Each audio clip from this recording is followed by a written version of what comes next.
কিভাবে পড়ব, সেই ক্ষেত্রে আমি ফুল পড়ব। কিন্তু এখানে একটা কথা,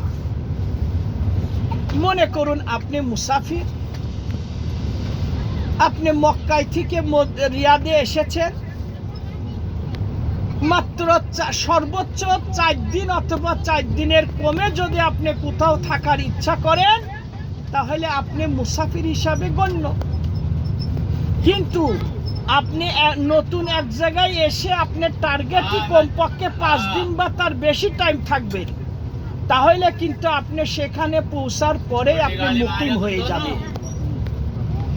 আর 4 দিনের কম সময় যদি অবস্থান করার ইচ্ছা করেন, অথচ 4 দিনে আপনার কাজটা কমপ্লিট হলো না, 5ম দিনে হবে অফিসিয়াল কাজে, তবুও আপনি মুসাফির।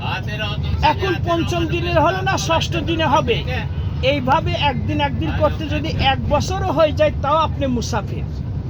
কিন্তু প্রথমেই এসে যদি নিশ্চিতভাবে আপনি 5 দিন থাকবেন বা তার বেশি দিন, তাহলে আপনি মুকিম।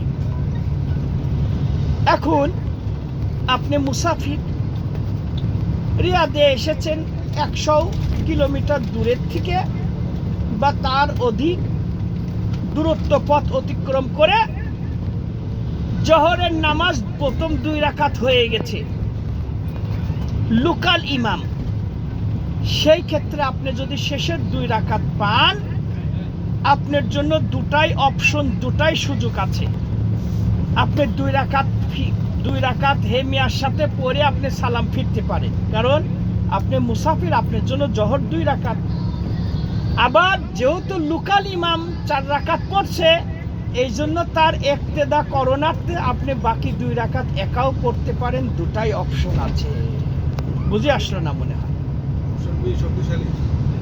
হ্যাঁ, শক্তিশালীটা আপনি বাকি 2 রাকাত পড়বেন, এটা হচ্ছে শক্তিশালী। কিন্তু অনেক ওলামায়